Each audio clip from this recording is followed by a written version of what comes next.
जो है गांव है, शहर है, जो भी है, जड़े की एक जैसे मान लो सेक्टर है, ऐसा ही हमारा गांव है गोछी।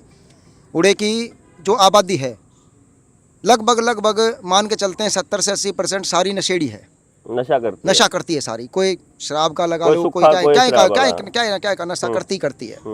उन लोगों को कैसे समझाएं, और समझें तो केकर समझेंगे कि क्यों नूंग आने लकड़े तो ठेका, नूंग आने लकड़े तो ठेका। अगर आप सेक्टर 55 से और 1 नंबर तक जाते हो तो 18 ठेके पड़ जाते हैं जी, जो मैंने गिने हैं अपने हाथ से। अब आदमी क्या करे और क्या नहीं करे, ये समझ से बाहर है जी, क्योंकि युवा जो है इस चक्कर में ज़्यादा फंसता जा रहा है। आप एक बात बताओ जी, जितने लोग बैठे हो, मैंने अपनी बातचीत में कहीं भी ये कहा कि हमने किसी को समझाना है? बताओ जी। नहीं, ये तो नहीं कहा आपने। नहीं कहा ना, तो फिर अगर सही तरीके से करना है तो आपने समझाना ही नहीं है, अपनी बात भी नहीं रखनी है। मैंने सिर्फ आपका टास्क एक दिया है आज, पहला टास्क, क्योंकि पहला टास्क पूरा करोगे तो सेकंड टास्क पे जाने का कोई फायदा है। पहला टास्क ये है कि जो हमारी विचार के लोग हैं उनको ढूंढ लो भाई। एक बार आवाज लगा के, दरवाजा खटखटा के, मैसेज डाल के, व्हाट्सएप पे डाल के, ग्रुप में डाल के, अपनी स्टोरी पे लगा के, अपने स्टेटस पे लगा के एक बार ये चेक कर लो कि आपकी जानकारी में कोई है क्या जो मेरे जैसा सोचता हो। अगर आपके जैसा सोचता है, कोई यस करता है, तो उससे बात करके उसका नंबर लेके, मान लो आपके फेसबुक पे कोई कमेंट कर देगा यार तू ठीक कह रहा है, यार तेरा नंबर दे भाई का, उसका नंबर लेके उससे बात करके देखो कि यार ऐसे ऐसे करके, आप जानते हो जनता सरकार मोर्चा। अगला बोलता है जी ना मैं तो नहीं जानता, कि भाई इस पहले मैं तेरे को लिंक भेजता हूँ, वो लिंक भेज दे। अगर वो बात को समझ जाएगा यार बात सारी ठीक है, नीडर इंडिया चैनल है उसका लिंक दे दिया मान लो, वो कहेगा यार ठीक है बात तो, और मैं जुड़ना चाहता हूँ, तो एक आदमी हो गया। फिर दूसरा आदमी है जो आपको यस कह रहा है, आपको सिर्फ उसी पे टाइम लगाना है। अगर नो कहने वाले पे टाइम ला दिया तो दिमाग खराब हो जाएगा। जो दारू का नशा कर रहा है, दूसरा नशा कर रहा है ना, उससे तो अभी बात ही नहीं करनी है। वो नशा क्यों कर रहा है पता है आपको? जैसे मान लो मुझे नशे की बिल्कुल जरूरत नहीं पड़ती, ठीक है, क्यों नहीं पड़ती? क्योंकि जो ये काम कर रहा हूं ना मैं, इसमें मेरे को बिल्कुल वैसी फीलिंग आती है जैसे 4 पैक लगाने के बाद बंदे को आती है। आप मेरे चेहरे पे शिकन नहीं देखोगे, मेरी स्माइल कभी कम नहीं होती, मेरी एनर्जी कभी कम नहीं होती, और एक दिन नहीं करता मैं ये दिन रात इसी काम पे हूँ। रात को 2-2 बजे तक भी इसी काम पे हैं, सुबह उठते ही भी इसी काम पे हैं, और कोई काम नहीं है हमारे को। और कभी ये नहीं होता कि लोग सुनते नहीं भाई, ऐसा कभी नहीं बोला जिंदगी में, किसी के प्रति कोई कंप्लेंट नहीं करी, क्योंकि हमारी ठेकेदारी उनके प्रति नहीं है। हम जो अपनी परंपरा है, भारत की परंपरा, वो ये कहती है कि आप एक समय सीमा तक कमाइए, लेकिन एक समय के बाद अपना मतलब बचपन से लेकर और जब तक आप कमाते हो अपने जीवन यापन के लिए, तब तक ज़्यादा टाइम लगाइए कमाने पर और समाज के ऊपर लगाइए थोड़ा सा समय। फिर जब वो ख़त्म हो जाए, आपका जिम्मेदारियां ख़त्म हो जाए, बच्चे बड़े हो जाएं, जैसे 50 साल की उम्र तक की बात है, तो उस टाइम पे फिर आप अपना ज़्यादातर समय सोसाइटी को दीजिए, अपने अनुभव का फ़ायदा। उसमें भी, अनुभव में भी उन्होंने यही कहा है कि समाज में जब घूमोगे तो अपने जैसे लोग ढूंढो, अपनी जैसी सोच के, और उसी सोच को और बेहतर कैसे किया जाए इस पे काम करना है। तो अभी हमारे पास रिसोर्सेज हैं अपनी समझ को डेवलप करने के। तो ये पार्क है मान लो, और हमें इस पार्क को हम ये मान लें कि इसमें कुछ गड़बड़ हो गई और अब हमें यहाँ बैठे लोगों को निकालना है, तो इस पार्क से जल्दी वो लोग निकलेंगे जो बिल्कुल दरवाजे के या दीवार के पास है, किनारे पे है, जो उनको तो एक धक्का लगेगा वो निकल जाएंगे। यहाँ वालों को तो घसीट के लेके जाना पड़ेगा ना, वो नशे वाले तो बीच सेंटर में बैठे हुए लोग हैं। एक छोटा सवाल हो, थोड़ा थोड़ा घसीटने दो उनको, थोड़ा थोड़ा वहां तक जाने दो, अपने आप, या तो वो अपने आप ही अधमौत मर लेंगे, दोबारा पैदा होंगे, या फिर वो अपने आप चीज़ों को समझ जाएंगे, और समझने के बाद एक दौर आएगा कि आज आपने जो बोला है वो विद्यमान रहता है ब्रह्मांड में, मतलब सदा के लिए। आपने जो भी बोल दिया ना, वो ब्रह्मांड में सदा के लिए विद्यमान, आवाज़ कभी ख़त्म नहीं होती है, जो भी है वो रहेगी। तो हम ऐसे शब्द क्यों निकालें जो हमें उस तरफ लेके जाते हो जो नहीं हो सकता, नहीं हो सकता तो दिख ही जाएगा। क्यों फालतू है यार, जितना समय है उतना समय पॉजिटिविटी के साथ लगाया जाओ, लगा लो, नहीं लगाया जाता अपना घर बैठो, क्यों फालतू टेंशन ले। एक छोटा सा सवाल हो रहा है जी, आपने जो लोन चल रहे हैं उनके ऊपर बड़ी अच्छी मुहिम जो है लोगों को बता रखी है और लोग उस पर काम भी कर रहे हैं और चल भी रहा है, और कहीं ना कहीं देखने में भी आता है कि भाई जो बैंक के जो अधिकारी आते हैं वो अपना सा मुँह लेकर चले भी जाते हैं। तो एक मैं छोटी सी बात एक बार ये तो चाहता हूँ कि आजकल जो ये चालान कट रहे हैं, आपने देखा होगा कोई गाड़ी बाहर खड़ी है रोड पे, कोई पुलिस वाला आवा है चालान काट कर चला जावा है।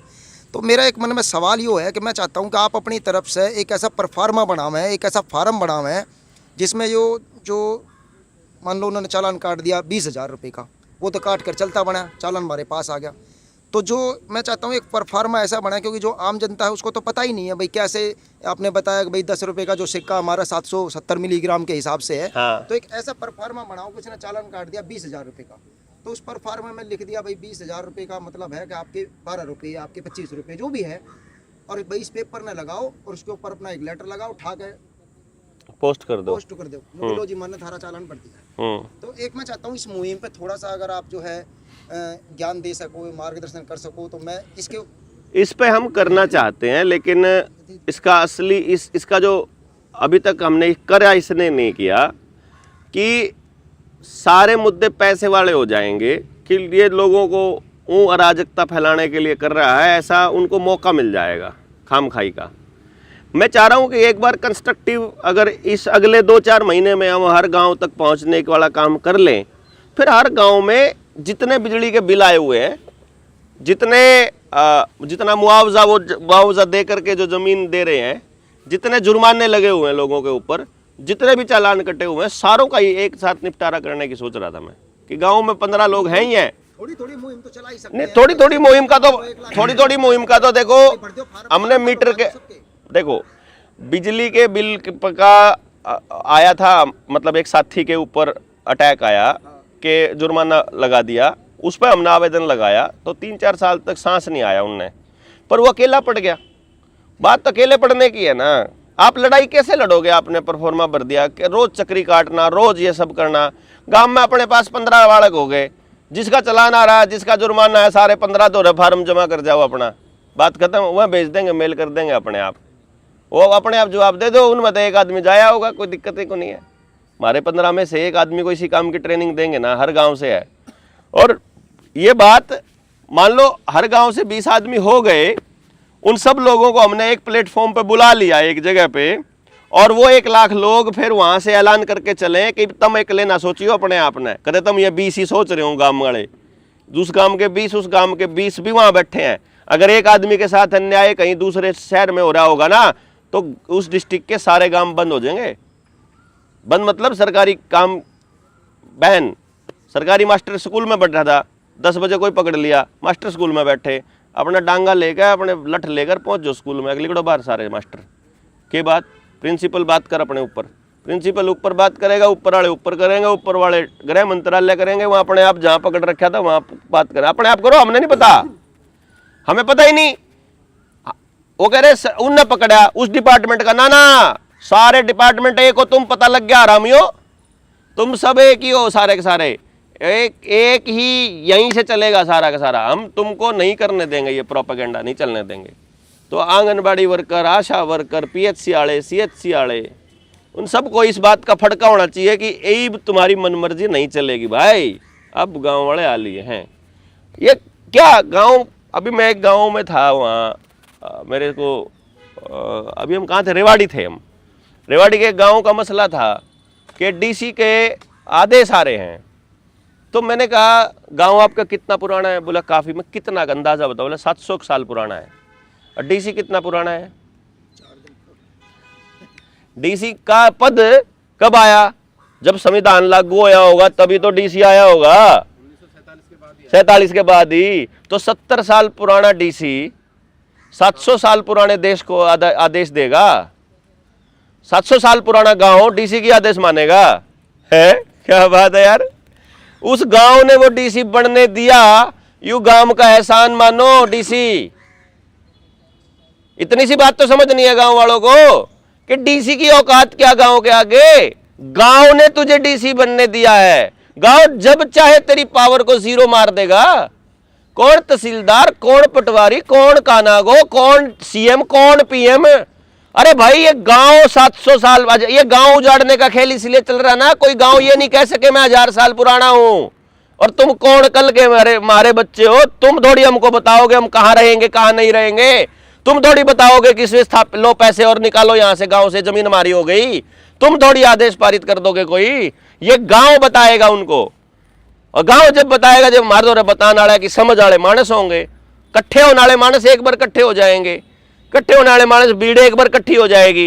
एक का लठ लागेगा, दो पे मुकदमे में कोई नहीं फटकता, उसकी मदद करने भी नहीं आता। समझो ये मानस 15 है, बहुत 15 नहीं है वो 1 लाख है, 15 टोलो बस एक बार तो लो वे मानस समझो ये। अब उनमें तो किसी के साथ भी गांव वाला एक ना साथ लगो उनके, बाकी तो सारा देश लग रहा है ना उनके साथ में, बाकी तो 1 लाख लोग हैं ना। उसकी वही हिम्मत बहुत है कि ना आओ कोई साथ में। 15 के साथ जिस दिन उनकी ताकत बढ़ती दिखेगी ना, सारा गांव उनके साथ आएगा, देखना।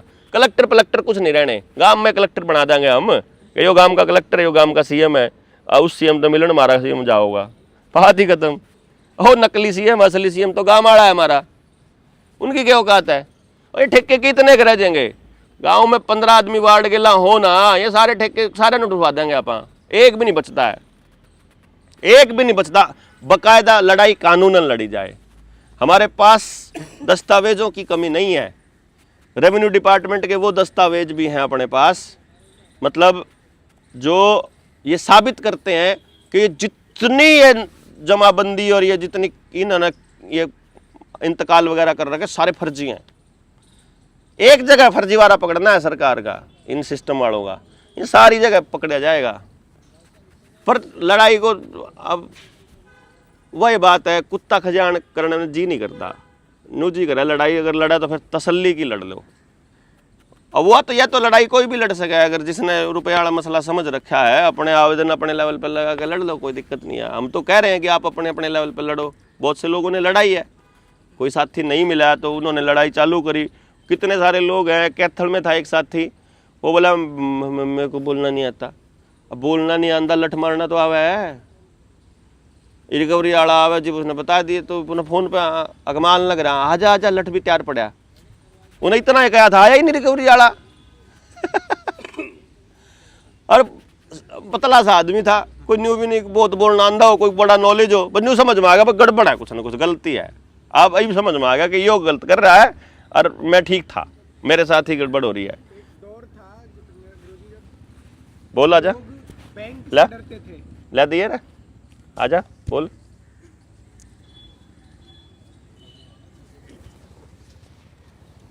हैं? एक दौर था, आप आज से 3 साल पहले जब देखोगे तो जब प्रशासन या बैंकों की जो ये गुंडागर्दी थी, मान लीजिए पहले क्या करते थे, बैंक पूरी तरीके से नोटिस भी सर्व नहीं करते थे। क्या करते थे, वो आए, 2 पुलिस वाले पैसों में ले आए, पुलिस वालों ने डराया धमकाया और घर से बाहर कर दिए और प्रॉपर्टी को सील कर दिया। लेकिन पिछले 3-4 सालों में आप ये देखिए, जो बैंक वाले ये समझ चुके हैं कि जनता सरकार मोर्चा इनके साथ है, वो नोटिसों में तो सर्व करने में तो कहीं गलतियां नहीं कर रहे। उनको इतना खौफ है। और सबसे बड़ी मज़ेदार की मैं बात आपको बताता हूँ, ये गुड़गांव के अंदर एक प्रॉपर्टी थी, मैं बता इसलिए रहा हूँ, इसका एग्जाम्पल इसलिए दे रहा हूँ कि आप लोगों की एकजुटता, आपका जागने का क्या फ़ायदा हुआ है। 4 बार तो सीजीएम ने ऑर्डर कर दिए, 1 बार सिंगल बेंच हाई कोर्ट ने कर दिए और डबल बेंच ने ऑर्डर कर दिए थे अभी 23 अप्रैल के, और ये कहा था कि 15 दिन के अंदर जो रेस्पोंडेंट अथॉरिटी है वो कब्जा दिलवाएं। और देवेंद्र भाई भी उसमें पार्टी हैं। जो आपके सामने बैठे हैं पार्टी है वो, कि ये व्यक्ति बेकार है, हाइपोथेटिकल बात करते हैं ये, और इन्होंने कुछ नोटिस भेजते हैं लेकिन वो ये नहीं बताते कि उन नोटिसों में क्या है, हाइपोथेटिकल बात कर रहे हैं। मज़े की बात यह है, बैंक वालों का मेरे पास फ़ोन आता है, वो ये कहता है कि जनता सरकार मोर्चा को वहाँ से हटा लो। हाँ, सिर्फ मोर्चे को हटा लो, बाकी काम हम अपने आप कर लेंगे। और कमाल की बात यह है कि डबल बेंच हाई कोर्ट का रेस्पोंडेंट अथॉरिटी, उसमें डीजीपी चंडीगढ़ का और मुख्यमंत्री और इनकी जो सेक्रेटरी हैं पूरे और एसएचओ को, इन सब को पार्टी बना रखा है। लेकिन 15 दिन बीत चुके हैं, 8 मई को वहाँ पर कोई भी व्यक्ति बैंक का कब्जा लेने के लिए नहीं आया। तो ये केवल और केवल जो व्यक्ति ये कहते हैं कि कुछ नहीं करा, हम लोगों ने इतना तो बता दिया कि इतना बड़ा स्कैम हो रहा है और फिर भी आप अपनी लड़ाई को खुद लड़ने के लिए तैयार नहीं हो, तो हर जगह तो हम पहुंच नहीं सकते। इसीलिए आप समझ लो और लड़ लो।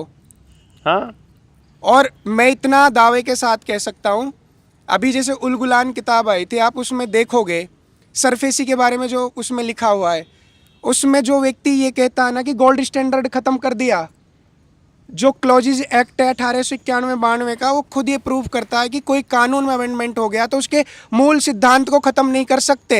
हाँ। तो ये कैसे ख़त्म कर देंगे उसको? और उसमें 2011 के कानून में कहाँ लिख रहा है कि सिद्धांत ख़त्म कर दिया? और अगर ख़त्म कर दिया तो नया सिद्धांत क्या है? ये कहते हैं कि फिएट करेंसी चलन में, चलो मान लेते हैं फिएट करेंसी। किसे कहते हैं फिएट? ये कहते हैं जो पब्लिक ट्रस्ट से चल रही है।